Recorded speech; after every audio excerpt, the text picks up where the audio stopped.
Sumainyo ang Panginoon. At sumayo rin. Ang mabuting balita ng Panginoon ayon kay San Juan. Papuri sa iyo, Panginoon.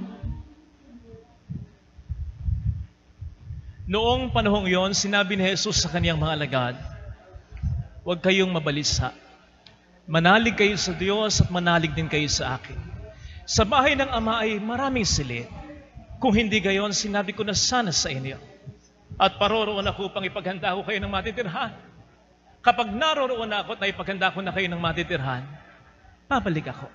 At isasama ko kayo sa kinaroroonan ko. At alam ninyo ang daan patungo sa pupuntahan ko." Sinabi sa kanya ni Tomas, "Panginoon, hindi po namin alam kung saan kayo pupunta. Paano namin malalaman ang daan?" Sumagot si Jesus, "Ako ang daan, ang katotohanan at ang buhay. Walang makapupunta sa Ama kundi sa pamamagitan ko. Kung ako'y kilala ninyo, kilala na rin ninyo ang aking Ama. Mula ngayon ay kilala ninyo siya at inyo na lang nakita."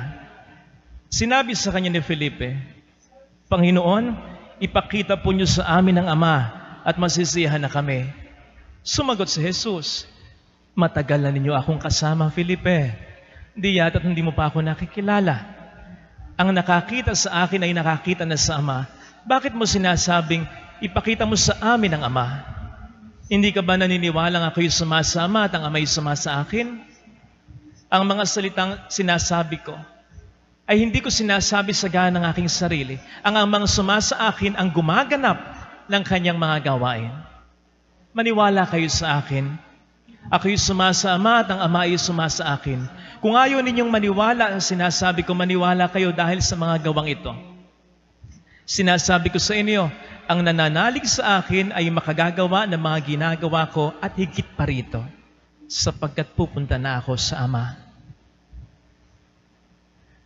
Mga kapatid, ang mabuting balita po ng Panginoon. Pinupuri ka namin, Panginoong Hesukristo. Magandang hapon sa inyong lahat.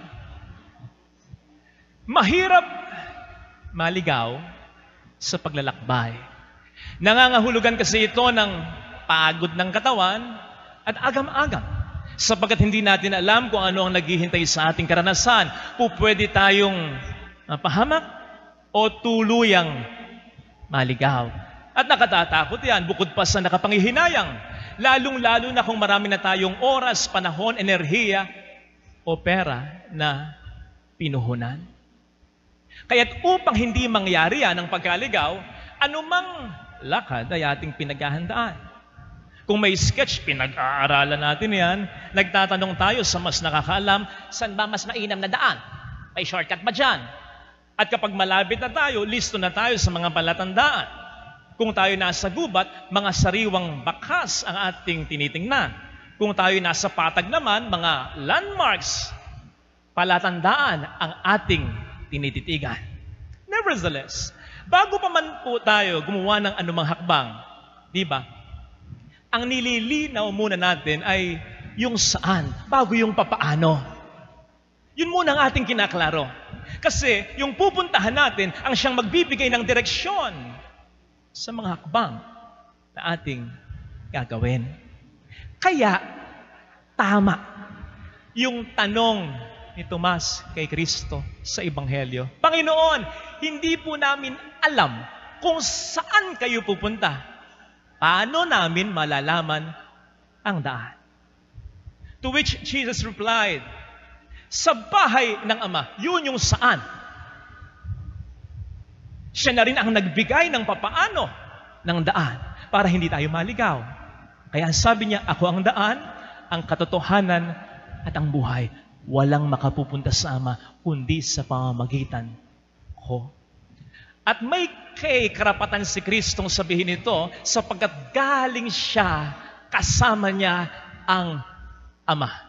Hindi nga ba't ang pinaka-reliable na po pwede nating pagtanungan hinggil sa ating pupuntahan, kundi yung galing na dyan o taga dyan.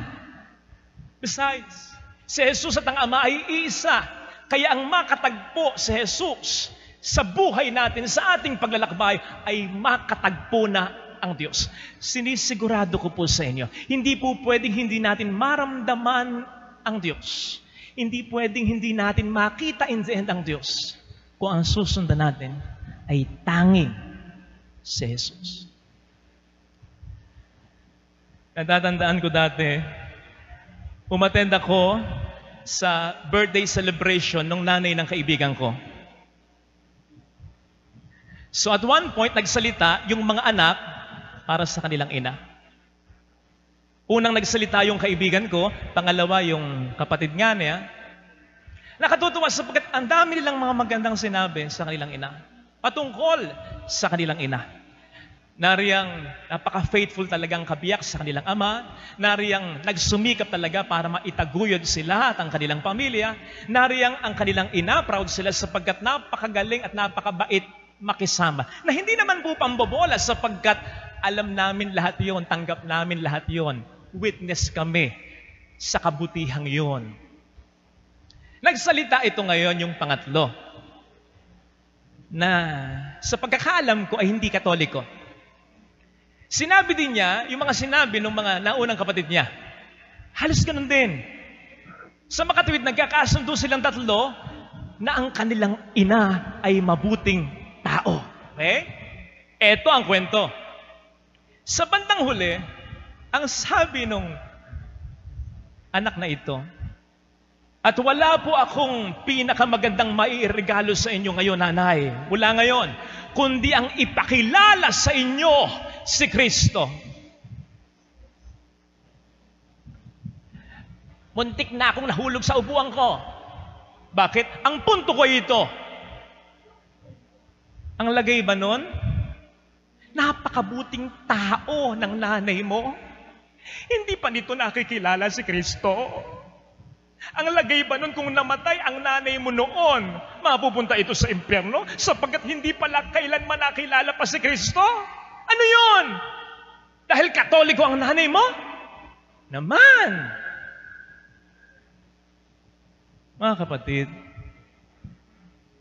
ang pagsunod kay Jesus ay hindi lamang yung magkaroon tayo ng alam tungkol sa Kanya, yung makapagkokot pa tayo ng Biblia,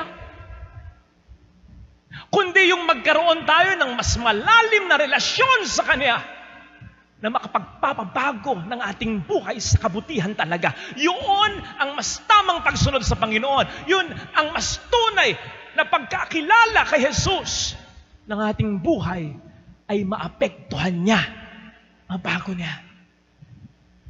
Natatandaan po ninyo yung bulag na pinagaling ni Kristo? Di ba?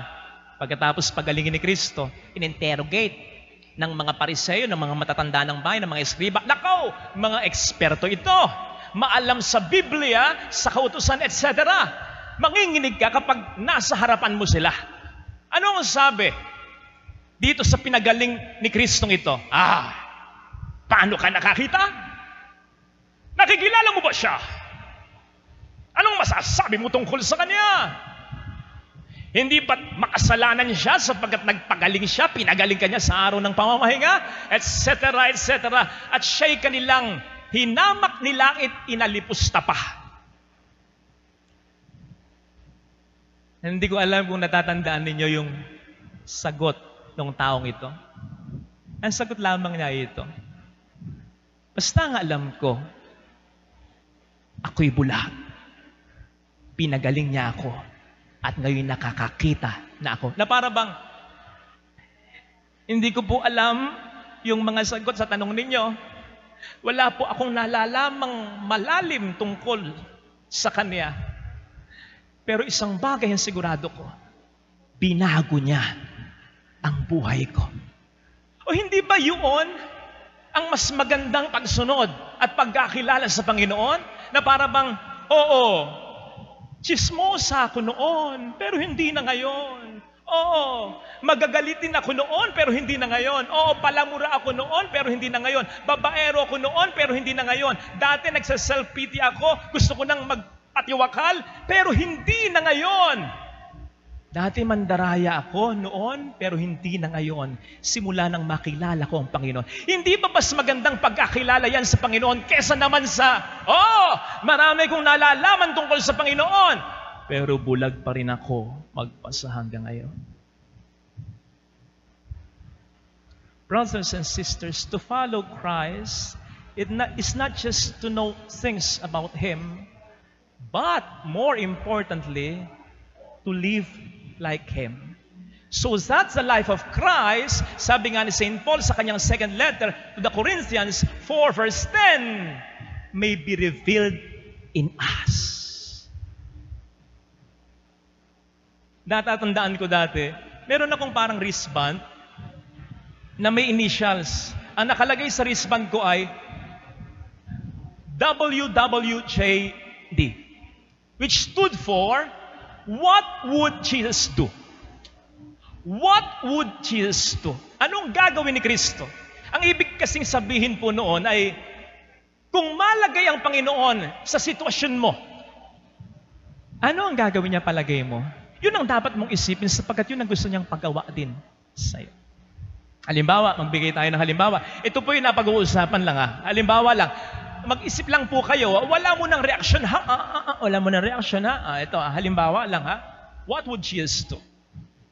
Halimbawa si Kristo ay nabubuhay sa panahon ngayon bilang tao, sa panahon ngayon.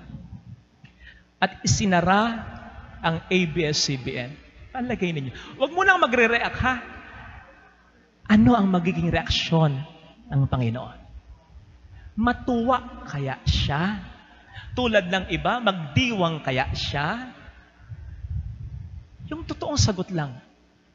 Lalong-lalo na, ini-stress ko po, sa panahon ngayon, kung kailan, mas kailangan nating magtulong-tulungan. At kung kailan, ang pinaka-hindi natin kailangan ay ang mag-create pa ng problema na magdi-divide pa sa divided na nating bayan. Tama. Mahalaga ang batas. Kaya nga ang sabi ng Panginoon, na parito ako hindi upang pawalang bisa ang batas. Kahit ang Panginoon ay iginalang, minahalaga ang batas. But one thing about Jesus Christ, binigyan niya ng puso ang batas. No wonder ano sabi niya? Pagmamahal sa Diyos at pagmamahal sa kapwa. Yaan ang buod at pundasyon ng lahat ng mga batas. Segue ko. Batas, puso ng batas. Happy Mother's Day! Mother's Day ngayon. Batiin po ninyo yung katabi ninyo. Happy Mother's Day. Minsan may nagreklamong anak sa kanyang ina. Si nanay, dami-daming utos. Dahil pa ang Diyos. Ang Diyos nga, 10 lang ang utos. Ikaw dami mong utos. But seriously, ilan na nga ba sa mga utos o sabihin na po nating batas ng ating mga ina ang sinunod natin talaga? Lalong-lalo na yung mga batas o utos na napakahalaga at matinding talaga. Katulad ng mag-aral kang mabuti, magtapos ka muna, layuan mo yung lalaking yan, ayaw ko sa babaeng yan, magtrabaho ka muna, tumulong ka muna, huwag kang mag-iiba ng relihiyon, mahalin mo yung kapatid mo, etc.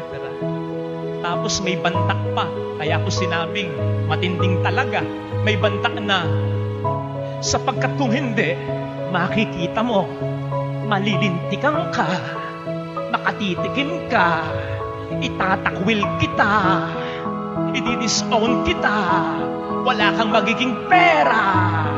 Kaya matindi, kasi may bantak pa.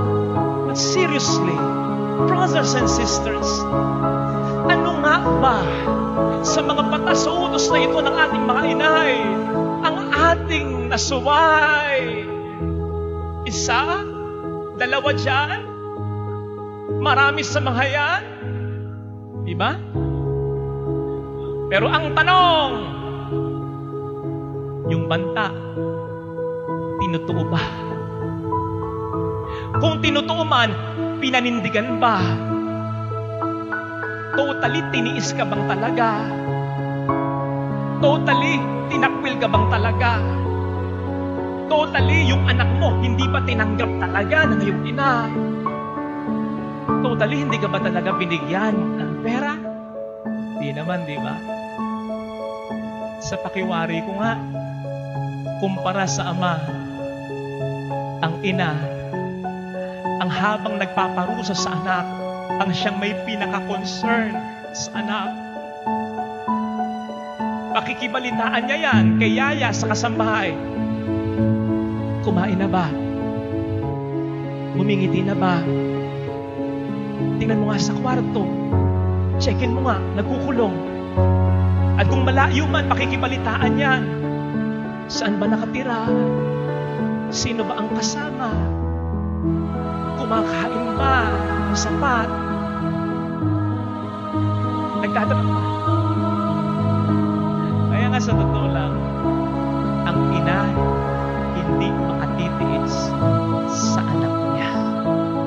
Kung pwedeng may mga makatiis, pero mabibilang mo yan sa kamay, sapagkat ang pinakatotoong pagmamahal para sa isang inay ay yung maramdaman niyang kailanman mas matindi pa rin ang pagmamahal niya sa anak niya kaysa sa anong sakit na naibigay nito sa kanya. A mother's heart is always whole, so many times broken, crushed, divided. Kaya nga, para sa akin, hindi man karapat-dapat, Hindi man karapat-dapat.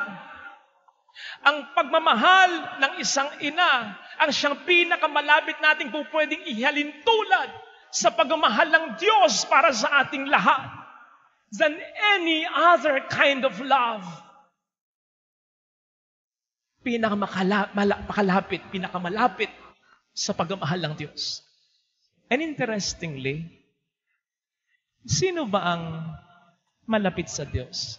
Hindi ba ang mga anghel ng Diyos? Hindi kaya kaugnay niyan, pwede talaga nating isipin na nang magpadala ang Diyos ng mga anghel dito sa lupa upang tayo'y gabayan, upang tayo'y protektahan, upang tayo'y mahalin ng walang hanggan. Ang ating ina, ang isa sa mga anghel na yan. Our mothers are our angels in disguise. Tandaan natin yan. Eh sa mga anghel namin dito sa lupa, yung iba nasa langit na. Nothing has changed. Nothing will change. You will forever be nag-iisa naming ina. Happy Mother's Day.